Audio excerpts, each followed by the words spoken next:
at the organizational level, here on the slide, you can see on the left side, there are different perspectives of the risk. So now let's look at this ISO 31000 standard. Now this is a standard for particularly for risk management. So then there is this another technique, Swiss cheese model. Here what happens is, on a threat, okay, you apply different controls. Good evening, friends. My name is Vivek Prakash, and I, along with my colleagues Kalyan Raman and Mahesh, who is going to take today's session, welcomes you all for in this 20th episode of Project Management Webinar. For the benefit of first-time attendees, the Project Management Webinar is initiated to support people who wants to perform better in project management, want to use project management tools effectively, want to certify their concepts and achieve certifications like PMP, Prince2, and renew their certification. We conduct this program every second and fourth Tuesday. So our effort here is to explain you project management concepts in simple terms, help you with the preparation of the certification, help you with the best practices in project management, help you with earning PDUs to retain your certification, help you to learn project management tool to apply them effectively in your practice. And so that's why we call it Imbibe, Certify, Apply, and Thrive. Today, Mahesh is the speaker who is going to talk about risk management in theory and in practice. So he will talk about the ISO standard of the risk management, and he will also talk about that how these principles are getting applied in real life. A little bit about Mahesh. He is more than 26 or 27 years experienced person and very old friend of me. As such, we worked together long ago, and then we have several assignments together. And even today, we work together on various assignments. And he is a great I said, in thinker, doer, all kind of things. So he has several certification, very interested in study, in knowledge and spreading the knowledge. So he is expert and trainer of Prince2 practitioner and foundation. He is an expert of Microsoft project. We worked on many projects together, installing project management like MS project based planning and tracking system in many organizations. He is a safe expert. He is a Scrum Master certified. He is a GDPR certified. He is also have some certification in cyber laws, and he has also ISMS certification for ISO 31000 for risk management in ISO, and that what he will explain you as well. So he has a good handle on the security side, risk side as such. Good knowledge of GDPR, good knowledge of cyber laws, good knowledge of ISO standard of risk management. So I am pretty sure he is a very right candidate to explain you the nitty-gritties of this risk management in theory and in practice. So over to Mahesh. Mahesh, please go ahead. Thank you, sir. I'll share my screen. Yes. Just give me a second. Okay.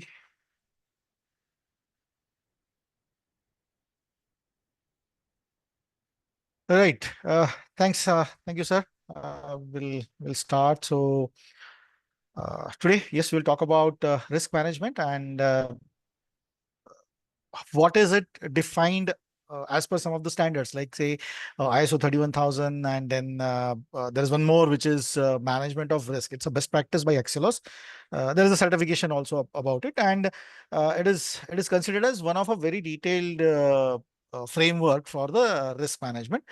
Both these frameworks, they are quite generic in nature, and every industry, every sector adopts these frameworks, these methodologies, and the different techniques that what we are going to talk about.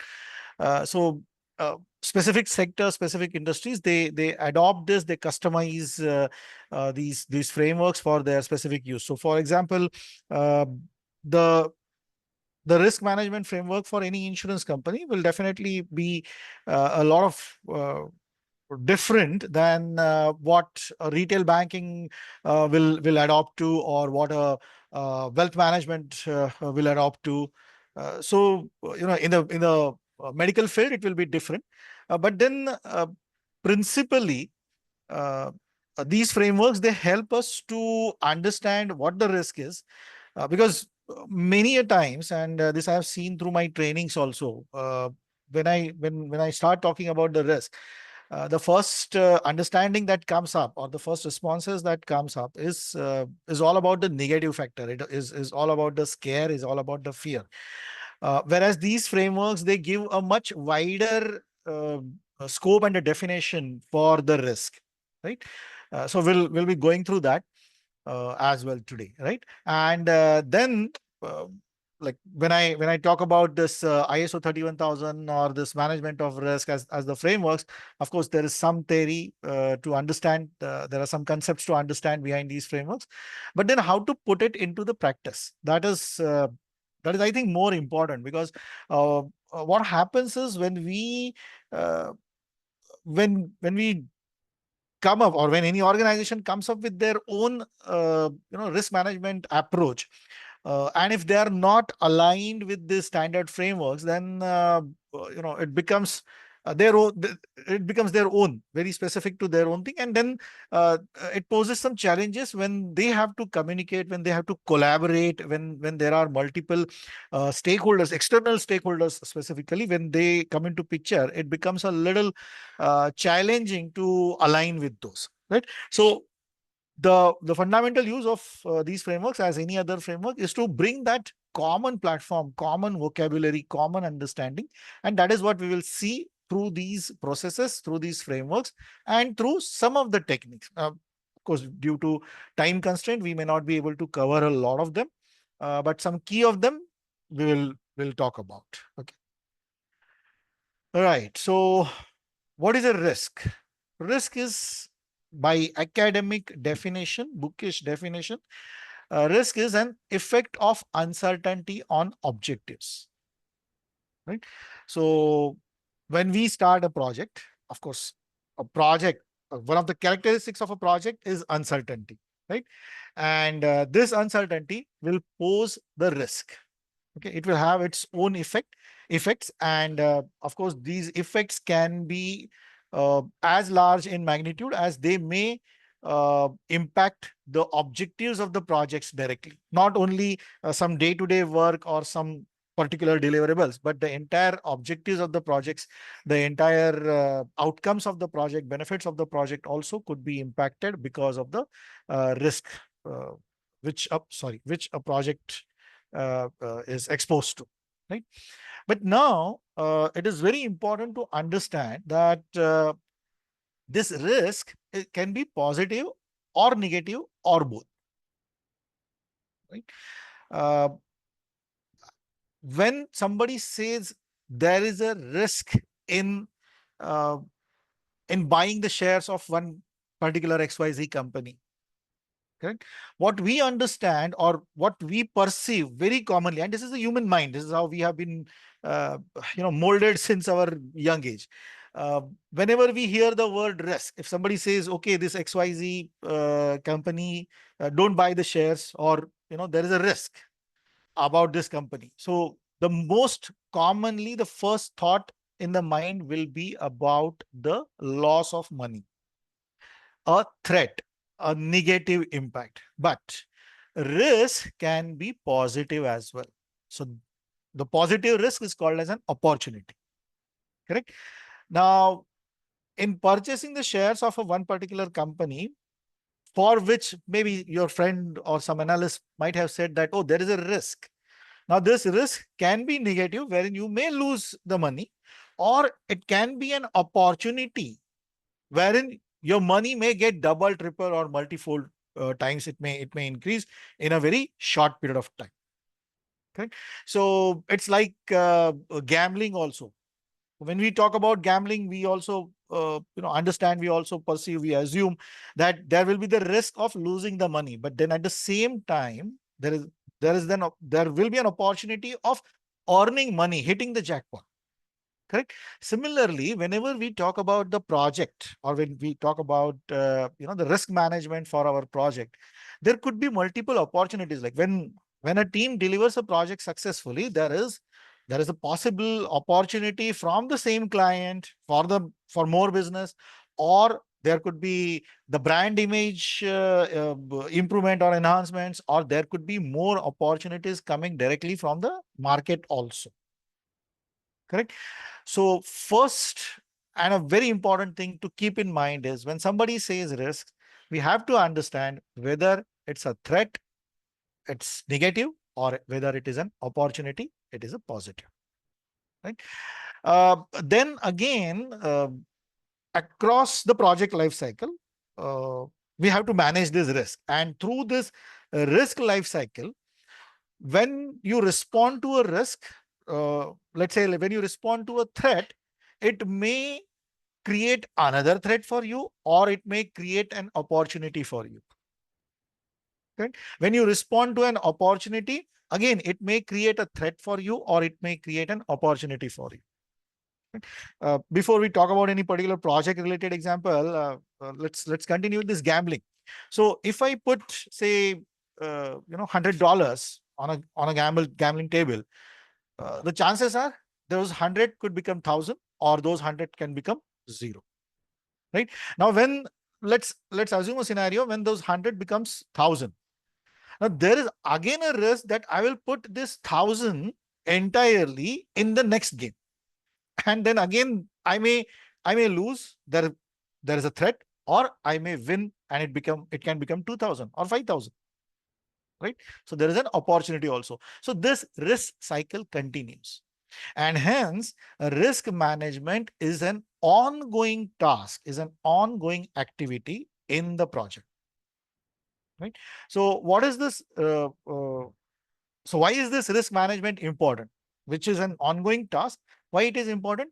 Because at different point in time, it will give a very strong basis. It will give a very strong justification for the organizations, for the people, to make the decisions which way to go. Right? If I go and if I accept the threat, what could be the impact? If I go ahead and if I accept the opportunities, what could be the impact? My risk management processes and these techniques, they will help you have a very strong justification, very strong basis to make the decisions. Right? Now, anyone here in the function of the risk management? I'm just asking for curiosity. Anyone here, if you are working in the risk management area, or if you are managing the risks of your project, you can just mention yes in the chat box.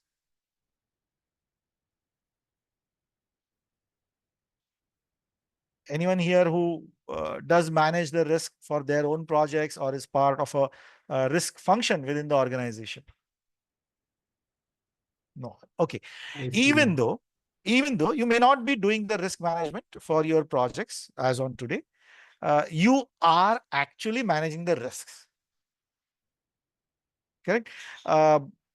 In your professional life, in your personal life, from the uh, very minor things, like everyday travel, everyday, or your maybe investment related risk, your health related risk, your career related risk.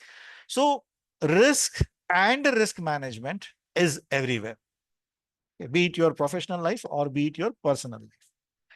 So before we go ahead and look into those frameworks, let's first get some understanding on some common concepts in risk management.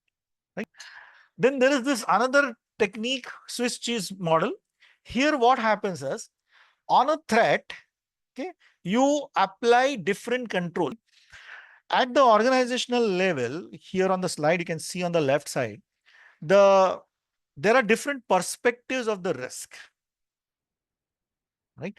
Uh, what is considered as an operational risk or an event uh, during the operations life cycle, there will be the strategic perspective to that event also. Right? So if an organization decides to say migrate to agile manufacturing, correct? Then definitely at the strategic level, there will be some risks. Those will be identified. Then at the different portfolios, programs, projects, and product level, there will be some different risks. Those will be identified. And even in the operational phase of your products, you will have your own risk perspective. Okay? So how this risk perspective gets developed, okay, what factors will contribute here, that we'll see as we go ahead. Correct? Uh, Now, when we talk about the risk, we went to the definition, like it's an effect of uncertainty on the objective. So when there are some uncertain events, like for example, we don't know what will be the attrition rate within my project, within my organization. That is always a risk for many of the organizations. Correct? There could be the risks of uh, you know cost increases for the third party products that whatever you are using. So this uncertainty is going to make some effects. So that is what the risk is. Now, what is the risk management? It is a coordinated activities to direct and importantly to control. Correct? Controlling the risk is very important. What is controlling? It is like taking the corrective action. Okay? Uh, I'm assuming everybody here drives some vehicle, maybe four-wheeler, maybe two-wheeler, correct? Now, when you are driving, say on a road, there is always a risk that someone may jump in front of your car, some animal, street animal may jump in front of your car, or some other vehicle which is, speeding, they may hit you. Even though you are not at fault, you are driving as per the rules, but then there is another vehicle who is speeding and then that may hit you. So that risk will always be there. Now, what you do for these kind of uncertainties, you control your vehicle. And how do you control your vehicle? So you have the steering wheel, you have the clutch, brake, accelerator, you have the the gearboxes. So you have all these tools and the techniques that you have learned, and you can use these tools to control your vehicle. So that is exactly what happens in the business also. We learn the techniques, we learn the tools to manage, to control the risks, which are very relevant to the project, to the business. Correct? Now, who are my stakeholders? So in the world of the project management, we always identify the stakeholders in the beginning of the project. Who are the decision makers, who are the influencers, who will influence my project positively, who will impact my project negatively. So we always identify the stakeholders. So every project manager by default will be doing that exercise of stakeholder management. Similarly, for risk also, we have to identify the stakeholders. Okay? The stakeholders, those may get impacted or those who may affect the decisions or my ongoing activities also. So all those will be my stakeholders, right? Then there is another concept of the risk source, from where the risk is originating. Is it originating internal to my organization, internal to my project, or is it because of some external factor changes? Like you might have heard about the PESTEL, political, environmental, social, technology factors. So PESTEL factors are there, which may give rise to some risk. Now, based on the source, based on the stakeholders, the risk can be classified into different types. So there could be the risk related to human resources, risk related to the machinery, risks related to finances, risk related to the legal requirements, compliance requirements. So that kind of classification, this source of the risk will help you to arrive at that, the risk type. Correct? Then there is a okay. You will have to identify two people, at least two people, which are very key ones. One is the risk owner and one is the risk action owner. Now, in real life, these could be the same people or same person, same team. That is absolutely fine. But you need someone to uh, to be responsible for responding to the risk. So this person, uh, you know, the answerability will lie with this person. And then you need some risk action owner, right, who will take the action when the risk occurs. Now, because risk is uncertainty, it may or may not occur. But when and if it occurs, this action owner, the role uh, will be the person or the role who will actually take action to respond to that risk according to the risk management approach defined. Right. So we'll see that risk management approach as part of ISO 31000 framework. Okay. Then there are two concepts or two factors which are very commonly used.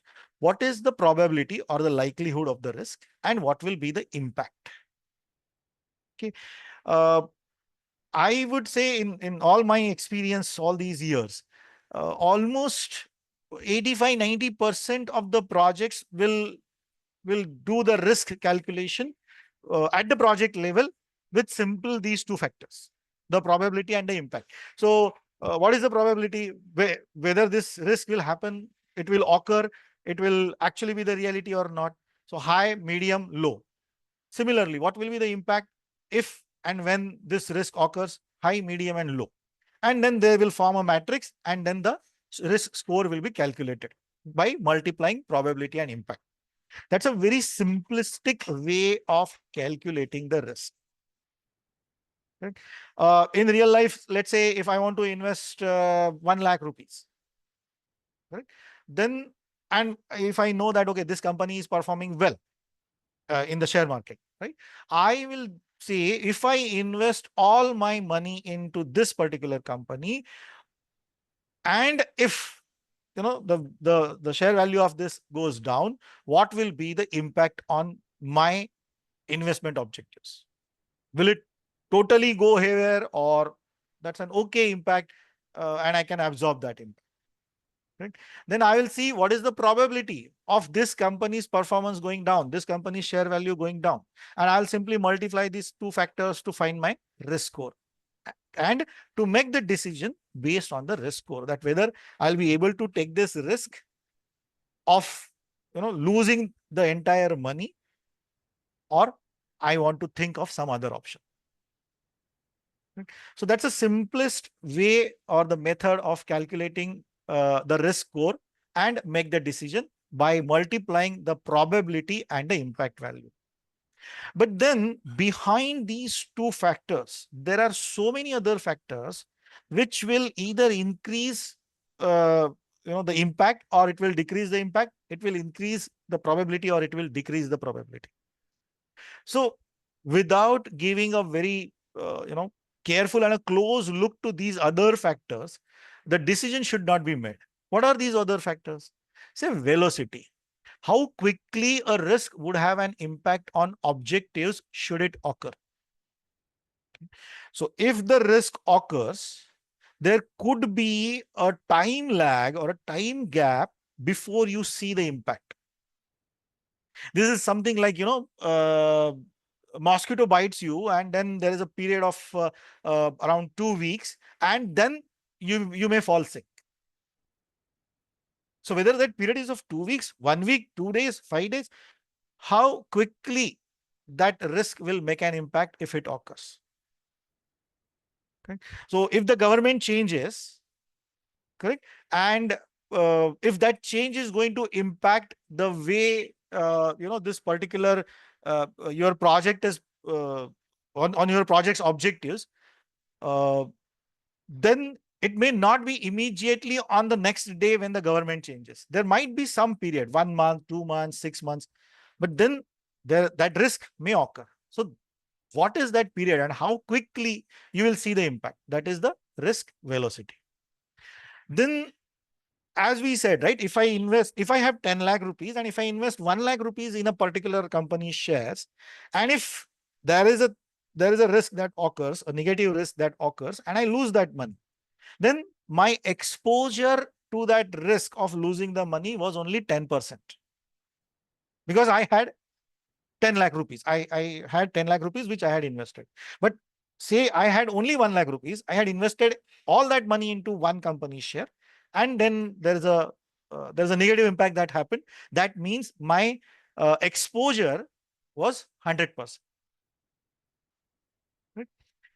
Now, in such cases, it is my appetite, my readiness to accept that risk will impact the decisions. If I have a very high risk appetite, and if I have only 1 lakh rupees, but still I can invest entire 1 lakh into one company share. If I have a very low risk appetite, I will say, okay, wait, I have only 1 lakh rupees, so I'll invest part of it into the company share and I will invest the remaining money into some other instruments. So I am dividing the risk, right, based on my risk appetite. Then I have to keep some budget aside in my project for risk management. Now, many a times, the risk and the change management budget for the project, it may be part of the program if your project is part of any program or portfolio. And if it is a standalone kind of a project, you may have some ring-fenced or some dedicated budget for the risk management. Now, your consideration of the risk impact will also be driven by the kind of the budget that you have. If you have sufficient budget, your risk appetite may increase, and you may would like to take the risk with the high impact also.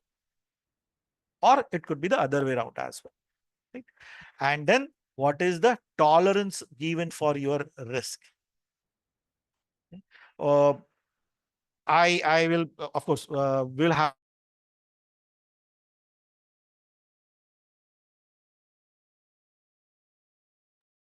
Okay, am I audible? Yes, you're audible. Okay, sorry. Go ahead. Okay, so I would like to calculate, I would like to consider the threshold also, or the tolerance also, how much risk is acceptable. So that will be in the range. Say if I'm investing 1 lakh rupees, then plus minus 10% could be the acceptable risk. See, always while you are considering the risk, you will have to consider both the sides, the threat and the opportunity, the positive and the negative, and hence this tolerance will always come with plus and minus both the values. Okay. So some of the common concepts that are the things that you will have to keep in mind when you are calculating the risk. So if, as on today, if you are doing only by multiplying probability and impact, uh, please consider these other factors also, which will increase or decrease the impact and the probability. Right? Okay, so now let's look at this ISO 31000 standard. Now, this is a standard particularly for risk management. So you may be aware that there are different standards by ISO, like 27001 is for ISMS, and then there is 22301, which is for business continuity management. So there are so many different standards. This 31,000 is for risk management. Now, this is how ISO 31000 standard is constructed. Okay. So there are principles, there is a framework, and then there are processes. Correct. So in the language of ISO, it is called as clause 4, clause 5, and clause 6. Correct. These components might already exist in full or in part within the organization. However, they might need to be adapted or improved so that managing risk is efficient, effective, and consistent. So as I mentioned earlier, right, what is the use or why these frameworks are important? They will give you a common vocabulary, a common language, right? So different organizations, different sectors, domains, projects, programs, they will speak the common language. So what will, let's say there are two organizations, uh, and both of them, they have adopted this ISO 31000. So when someone says inclusive, correct? So the how you create the value, we work collaboratively, we work inclusive. So the understanding of this will be same between these two organizations. Right? So let's quickly have a look at these principles uh, in a very simple words. Integrated. Sorry, it says the standard says your risk management practices or your risk management approach should be integrated within your organization completely. It should not be like, one project is following or one portfolio is following. No, you integrate it within the organization across the different functions. Okay. Define it, make it structured and comprehensive. So not only financial, but human related, technology related, infrastructure related, the risks related to your clients. You make it comprehensive, right? Do not follow blindly the the other organizations, but customize this risk management framework for your own needs, and keep on continually improving from time to time. So that's the last principle there. Then it has to be inclusive. Again, you keep it integrated across the functions and you include all the different functions within the organization. If an organization says that we will do risk management only about the deliverables, okay, fine, they are at least doing that. But then what about the risk, which are there for the human resources or their infrastructure or their the data that they maintain? So it has to be very inclusive approach. It has to be very robust, scalable, agile, dynamic. Correct? Your risk management can be, or rather, it will be completely based on the information available. Some information which is not at all available with you. There is one category which is unknown risk. So you may have to, if you can think of something, you may have to put that in the unknown risk. But unknown risk generally goes as unknown risk, because if you know about it, then you will put it, or you will be able to categorize it, put it in some type of it. Okay. And then human and cultural factors. Cultural factors will impact a lot. If you want a home loan, you approach two different banks or two different financial institutions, the kind or the percentage or the money these two banks will sanction or will allow will be different. See, it is the same you as the person. It will be the same income, same documentation. It could be the same property, but the percentage of the loan that could be approved will be different between two different financial institutions.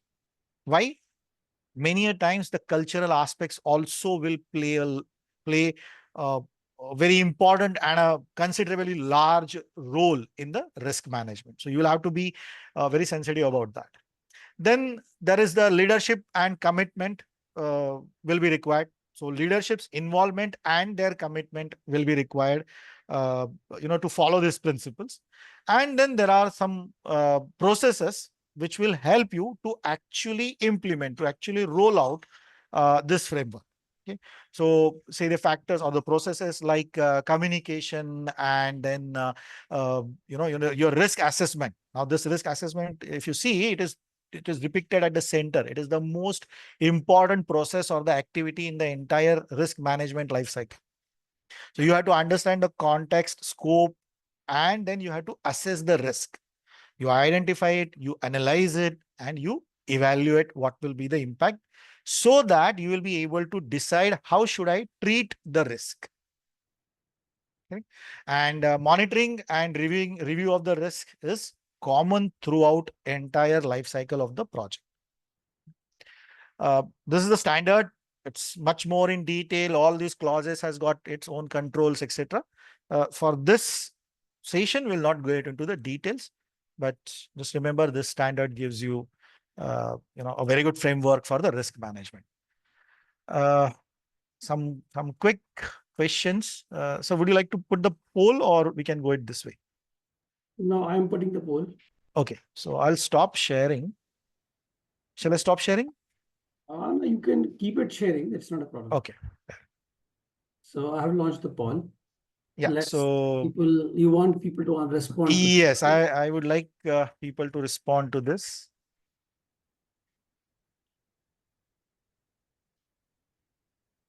Thank you.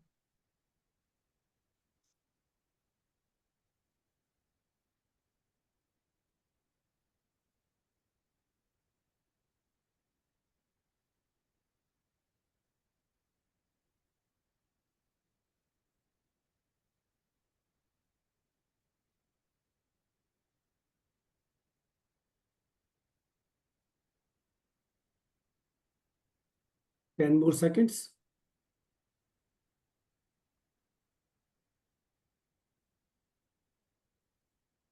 Okay, good. So 5 more seconds and I'm closing it. Please respond. Okay, let me close this. And I will share the results. You can see the results. So Yes. most of the people have answered correctly, or almost 50% people have answered correctly. Answered correctly, yeah. Though it's a little straightforward questions. Let me stop it. 1 minute. Let me show the correct answer. You can see the correct answer. Everybody can see the correct answer. It's a C. Yeah. Okay, let's see. So I stop sharing it. And Mahesh, you also have a question on the chat after your thing. So continue. Is it? Should I put the second one? Can you move to the next slide? Let the people read it. Yes. So I'll just skip this. Oh, sorry. This was only for this slide, is it? Okay. So this is the next question. And I will launch this. Yeah. This may take a while because the question is a little longer.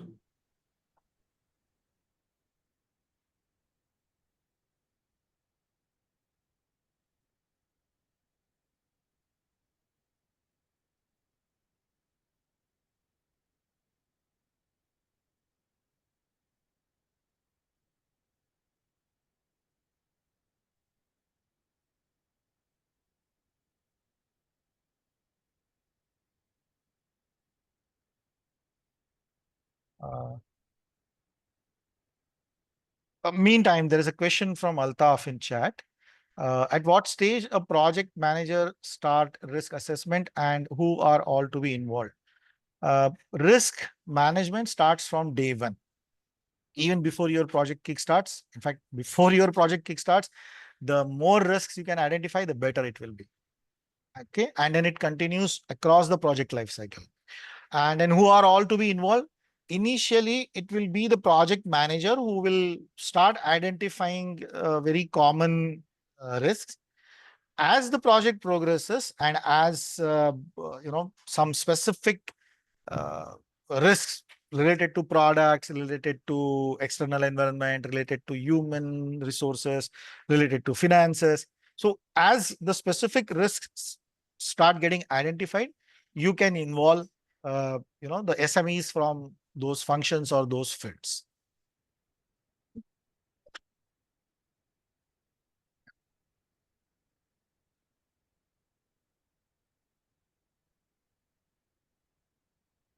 85% people answered correctly. Great. Yeah, so most of the people have answered correctly.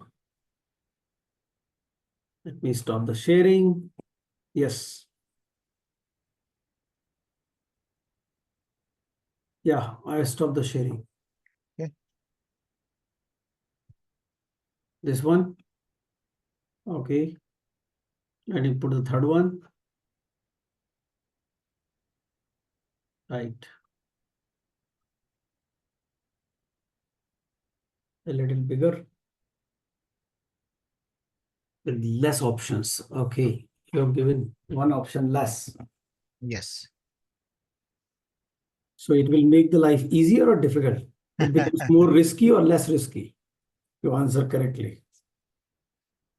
I think more risky More risky? Okay. because you have one choice less, right? Yeah. So one choice less is I think less risky, right? Or more risky? See, It that is is also a perspective, right? that I was just going to say that it is also the perspective. That is the experience or the biases. So there is this concept of biases, Right. right? Group bias, then social bias, then risk aversion. So people try to avoid the risk. Their first response is, oh, if it Avoid. looks like there is a risk, I don't want to go into that area. Right. Right. Correct? Natural process is avoidance. Avoidance, correct. Or go with the group. So Hmm. if 5 people are saying this, okay, I'll also be the sixth one. This biases also impact very considerably in the Go with overall the risk crowd. management. Go with Go the with the crowd. crowd. Maybe a lot of people are looking for this. That means that is right. Something Right. like that. Correct. Correct.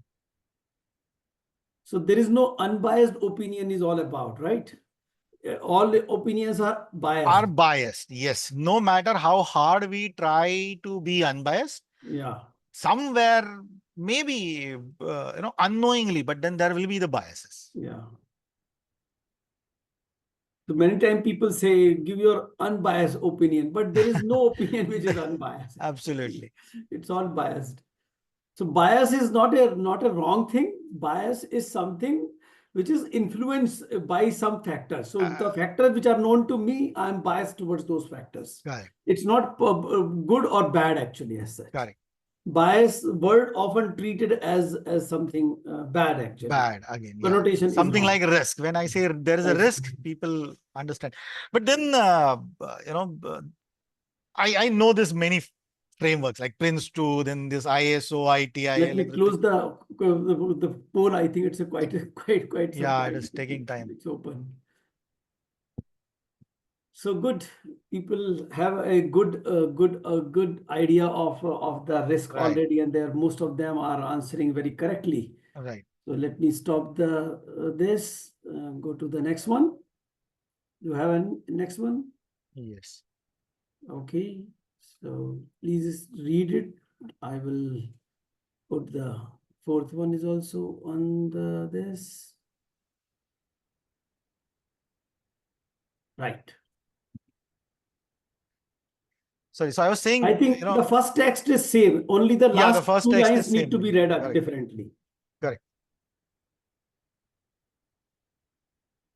Sorry. So meantime, I was saying, across these different best practices or frameworks, what I have observed commonly is every best practice will tell you to control the things.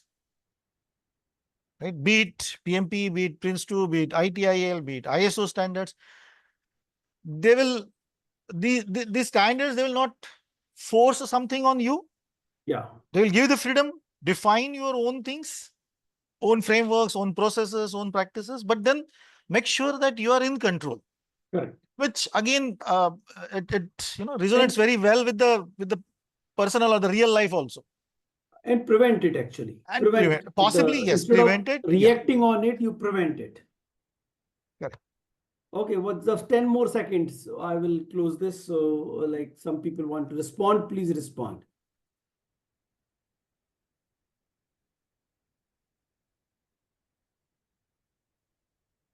Okay, so let me end this. and I will share the results as the people are doing very well. So I think they are quite receptive to your things as such. So that's good. Yeah. You have more, or this is all done? The five questions. That's it. Okay. This is Oh, the that's last. one more. That's a quick one, huh? Yeah. Okay. So let me launch this. So what is the example of negative consequences of event?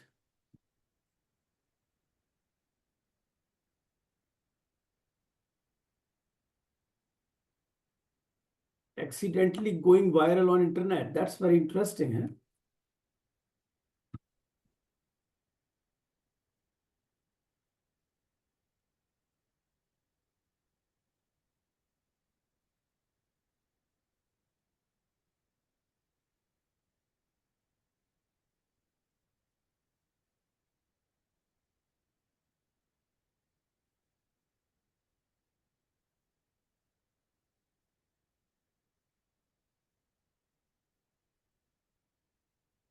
Okay, 10 more seconds.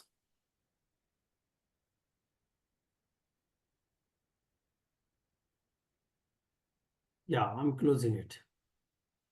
So this is, and share the results.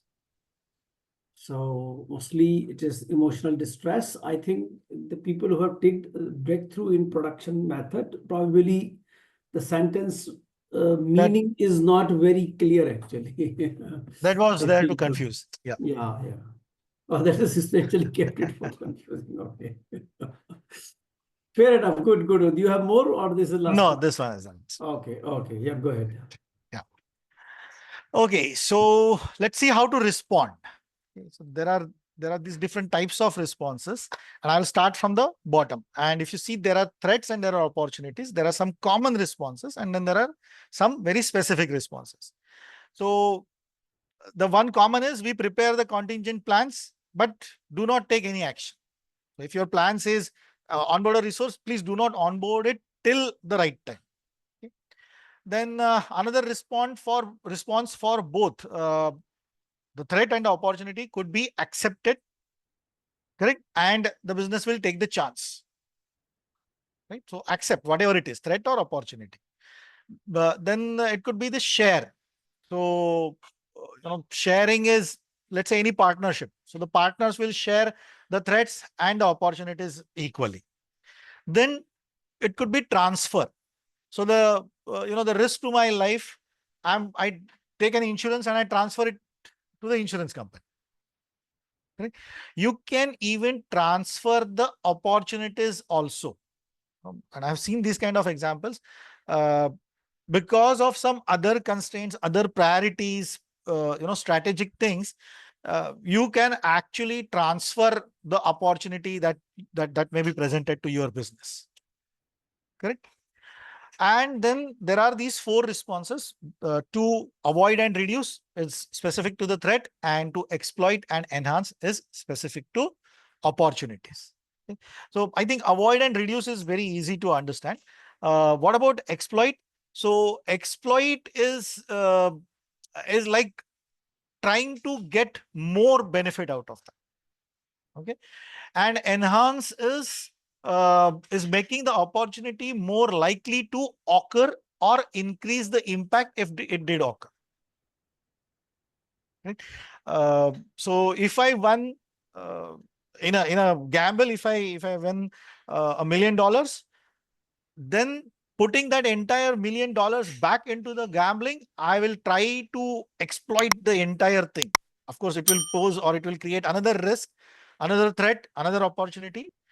But if I decide to, sorry, someone So saying? my question, sorry, my Huh. question, because you're talking about gambling, Hmm. if a gambler trying to cheat, what kind of thing will it be called?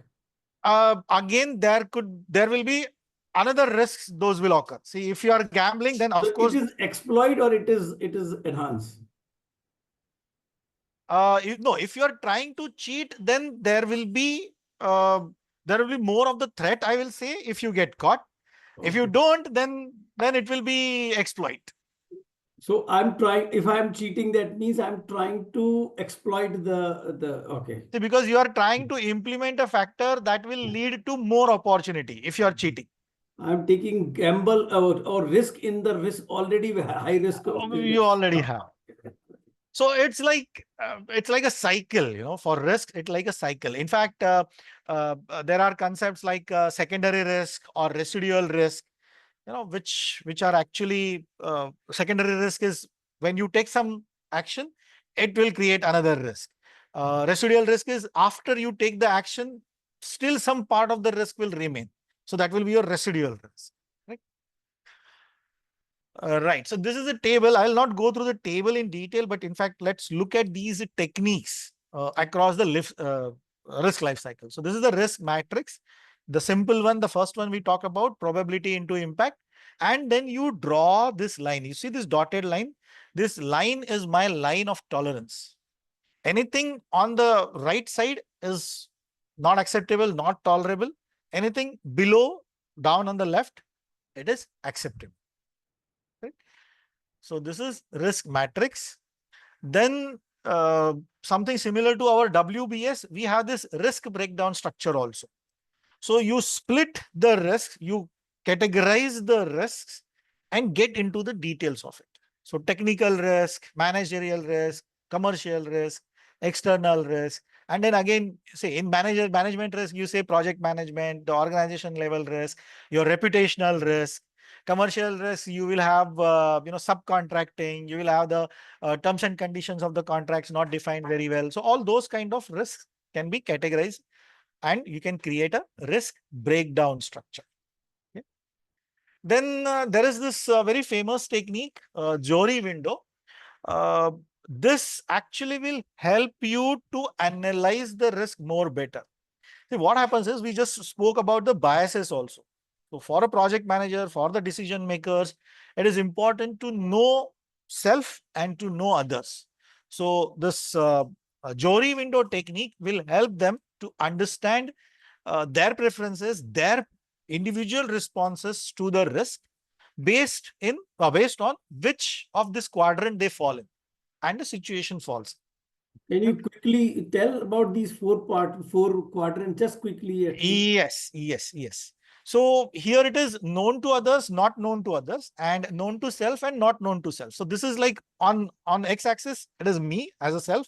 On y-axis, it is the others. Correct? Now, things which are known to others, but not known to me, that's my blind spot. Correct? This is very high risky area because I myself am not aware about it. Right? The things which are known to others and known to me also, this is an open area. Right? So we had elections. After election, there was a chance of change in the government, known area to everybody. Right?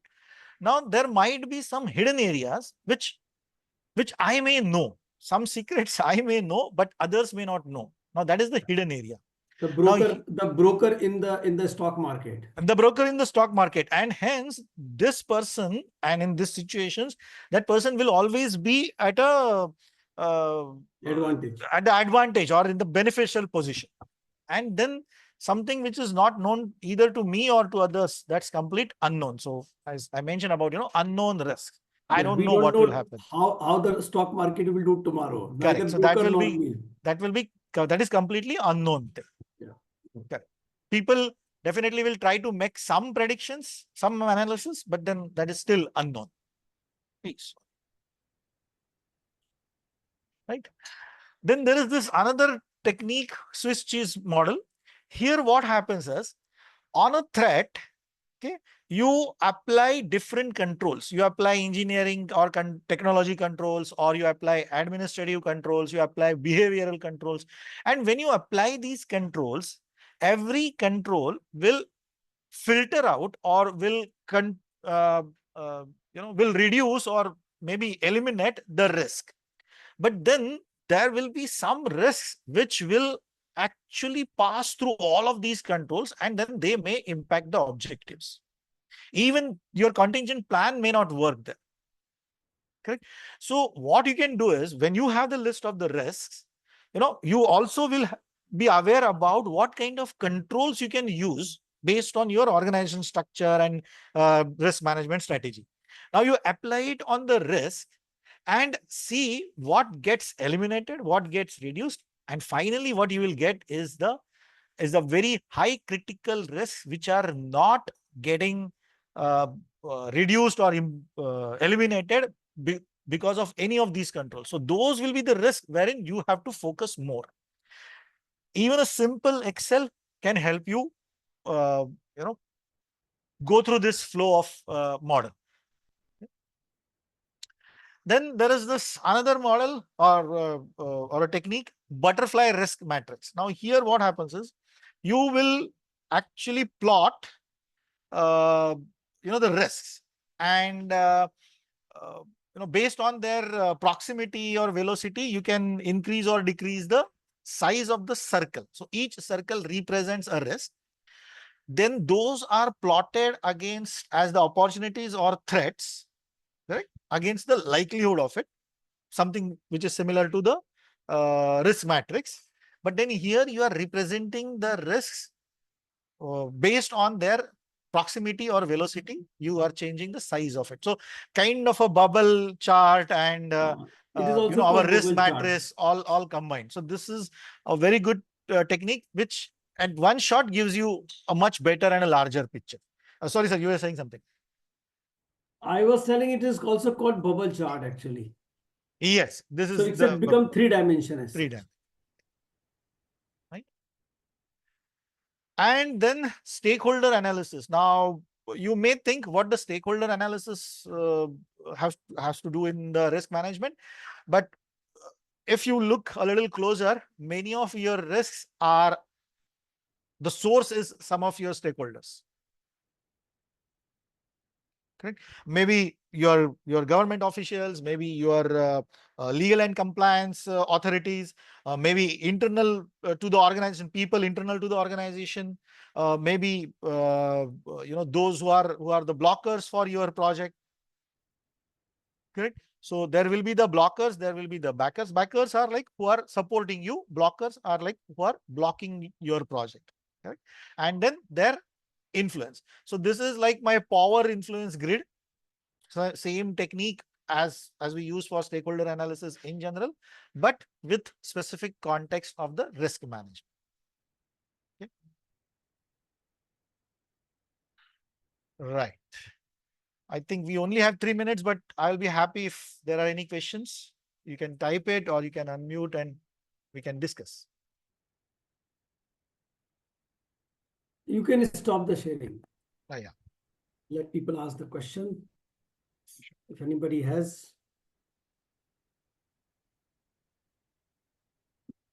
Meanwhile, let me ask a question. You have given a lot of these tools actually.